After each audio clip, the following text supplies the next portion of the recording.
We are looking at the waxing gibbous moon. It is Thursday, August 15th of 2024. It is 8:30 something, 8:40. And the moon was simply not visible about an hour ago, even though it had been over the horizon for 2 hours. It was just hidden in the murk, the hazy sky we have. But it finally poked through. I don't know exactly when, because I decided to go in and edit photos and so on. But I decided to have a look out the window, and sure enough, there it was. So I decided to come out and get a little bit of video footage, see what I could do. So we're using a 400mm Nikkor lens, wide open at f5.6. There's a 3x teleconverter between the lens and the camera, which is a Nikon D800, which eats up 3 stops of light. So we're really at f16 in terms of actual light gathering capability. The ISO is the H1 setting of the Nikon D800, which is basically, let's see, 6400 twice 12800 ISO, 30th of a second. So as you can see, yeah, we're pretty marginal here at the almost at the highest level of ISO that this camera can do, and wide open, which you're generally speaking not supposed to do when you're using a teleconverter. 30th of a second, which is about as slow as I can go in terms of video. So that's that. I'm just debating. I think I'll just swing the camera a little to the right there. I guess I'll have to adjust this a little too. Just keep the camera running. We'll let the moon rise up through the frame again. The moon. Car driving by asking when I'm taking pictures of. So, anywho, yeah, we'll let this run. We'll let this run. I could have ended it and started a new clip and got things sorted out better before I started a new clip. But I think we'll just let this run. So, one more time in terms of technical details, a 400mm f5.6 maximum opening Nikkor ED IF lens, ED for extra low dispersion glass, IF for internal focusing. In other words, the lens doesn't change size when you focus. The focusing is done by a focusing lens is inside the lens.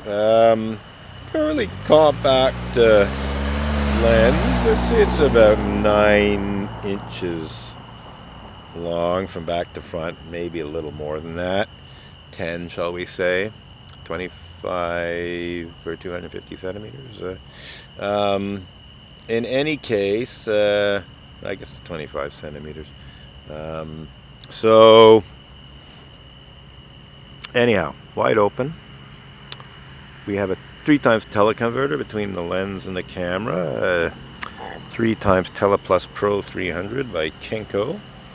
And that's essentially what we're testing out. And I have to say it does look pretty good. I'm just wondering what's going on here. The moon was rising through the frame, but it seems to be almost just moving horizontally now. I don't think it's at its zenith yet, but I think it's the angle is shallowing. It's up near the top of its arc, as it were, and so the angle is fairly shallow. Yeah, it's going up, but very slowly. So, anywho, any other details here? 30th of a second. It's about as slow as I can go in video. I could go down to 25th of a second, which really doesn't make a big difference. and the ISO is the high 1 setting, which is 12800, so 12,800 ISO, double of 6400, that is 6,400 ISO. And yeah, we're done. And oh no, we're not. We're gonna just shift over here. I'm gonna just make this into one longish stretch. I'm gonna let the moon rush. Oh, I got a sneeze coming on. Okay, here we go. Excusez-moi. Yeah. So yeah, we're just, you know, testing out the capability of the lens and teleconverter combination here. It's certainly not good. I'm okay. C'est magnifique, hein, la lune aujourd'hui. Ça de belles photos aujourd'hui. Video. Vous avez it for YouTube. So bus driver stopped, opened the door, and is talking about, you know, how the moon looks nice. Asked if I was taking photos. So I'm glad I kept this running. So well, we could have caught this in another clip, but maybe not, because it might have been between clips. So in any case, I think the bus driver's seen me before. I think he's seen me with the camera and the tripod a few times before. So just commenting, and so I told him his video, you know, you're going to be on YouTube. Obviously not visually, but his voice will be heard. So yeah, this is kind of fun. So we've done about 7 minutes here of video. We'll let this continue to run for a few more minutes. And then I think I'll go and upload it to YouTube. They actually have a fair number of video clips of the sunset. Very nice sort of red ball sunset tonight in the hazy conditions before it sunk into them and was no longer visible. But it got pretty close to the horizon before it totally disappeared. It just kept getting sort of dimmer and dimmer in the murk. But it was better than yesterday or the day before, when it got swallowed up by a fairly thick cloud bank fairly high above the horizon. So yeah, the moon is, you know, it's moving across the frame slowly, but it's not moving up higher much. It's very slow to move higher. So it really must be near its zenith. You know, it has an arc, and let's see how many fingers above the horizon is it. Yeah, so if I hold my hand out and splay 4 fingers out, it's a little over 4 fingers splayed above the horizon. Yeah, looking interesting. Definitely got a orange, reddish look to it. In terms of what I'm actually seeing with the eye, it's yeah, almost pink. It's, I guess, more orange than red. It's sort of like almost like a salmon color now that I think about it, which makes me wonder. This is a brand new thought, but there are mythical salmon. So who's to say that some of these mythical salmon weren't inspired by the salmon color of the moon some nights? I'm gonna have to look into that. Let's just pan a bit. But yes, that's an original thought inspired by seeing this salmon colored moon. It's entirely possible that ancient people drew an as above, so below correlation between the salmon colored moon and actual salmon, and then made this mythical salmon, which is actually the moon. I'm gonna have to look into that, because there is a, for instance, in Ireland, there's the salmon of wisdom. I should look that up, actually. I got myself. Let's look up salmon of wisdom and see what we can find. This is interesting. A little insight, possibly, or total bullshit. I mean, it's not bullshit. it's just an intuitive hunch kind of thing that I'm processing. Haven't had this thought before, so let's Google salmon. Salmon of, I think it's knowledge now that I think about it, which is again sort of hinting at astronomical stuff. Salmon of knowledge story. Well, let's hit that. Let's see what that gives us. So, in the story, an ordinary salmon ate pine hazelnuts that fell into the well of wisdom and Tobar Sagas, the 9 hazel trees that surrounded the well. By this act, the salmon gained all the world's knowledge. The first person to eat of its flesh would in turn gain this knowledge. There was nothing overtly astronomical in that. But nevertheless, let's see what else. What's the story of Fion and the salmon of knowledge for kids? Who licked the salmon of knowledge? What is the myth of the salmon? Salmon of knowledge. Visit Louth. Okay, so this is an Irish source. Let's see what it says.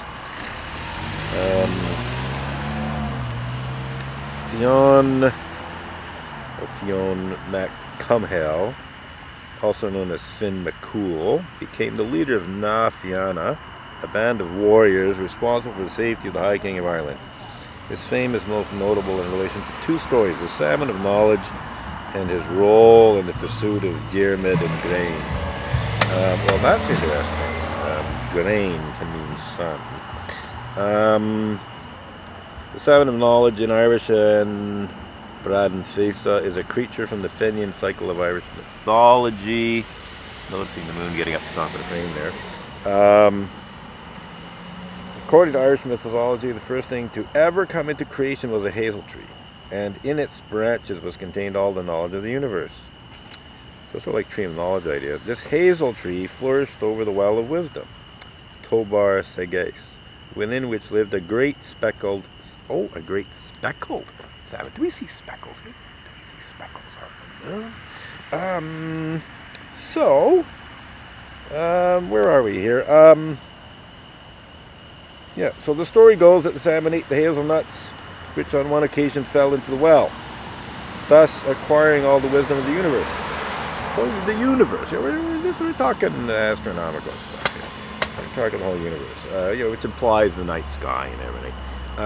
It was foretold that the first person to catch and eat the salmon would gain this knowledge, and that a man by the name of Fionn would be the one to do so.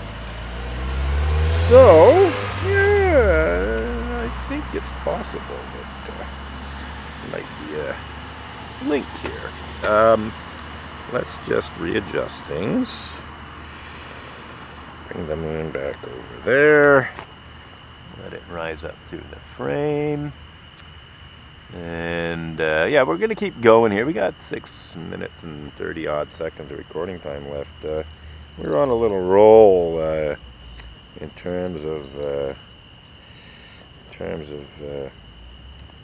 intuitive hunches here, and you're getting like a first-hand like this is processing an original thought that just came to my mind as a possibility. And it's looking like it's more possible than not, especially the speckled salmon bit, because what I'm looking at is a salmon-colored moon, and it's speckled with the Maria. Looks like there's some clouds maybe moving across there, but in any case, and then it's talking about the knowledge of the universe, which would include astronomy. Astronomical knowledge. So I think I might be onto something here. I'm going to have to look into this a bit further. Because various other mythical animals or mythical creatures, shall we say, because it's not just animals per se, birds, insects, and so on. They are inspired by astronomical phenomena, the sun, the moon, solar eclipses, especially total solar eclipses. So it's entirely possible that there's a salmon myth that has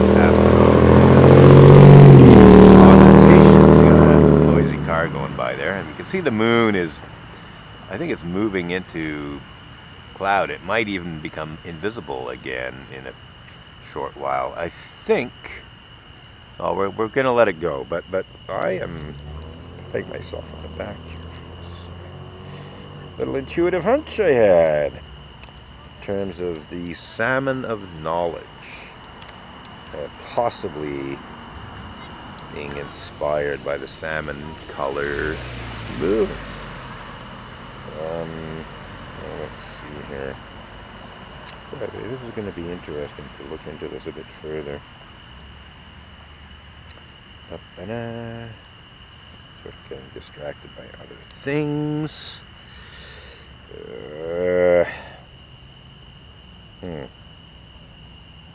I guess I lost it. Oh well.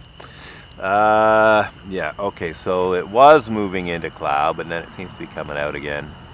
We got 3 minutes of recording time left. It's getting up to the upper right of the frame. So I think we're just going to keep this going. Whoops. I'm just going to move there. Come on. Okay, there we go. We're just going to let the video continue. I'm going to let the moon rise up through the frame for 3 more minutes and 15 odd seconds. And again, what I'm seeing does look like sort of a pale salmon color. And the moon is speckled with Maria.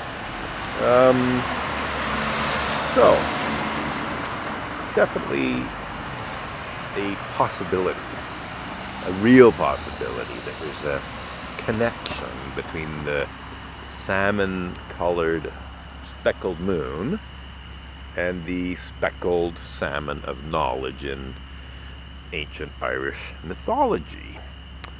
I'm not sure if anyone has made that connection before. It's possible, but I have not heard about it from anything or anyone else. It's very possible. You know, someone like Anthony Murphy might have already thought of that, made that connection. It's a possibility. I know he's written about the salmon of knowledge, but whether he made that particular connection, you know, suggesting the salmon of knowledge might have something to do with the moon, I'm not sure.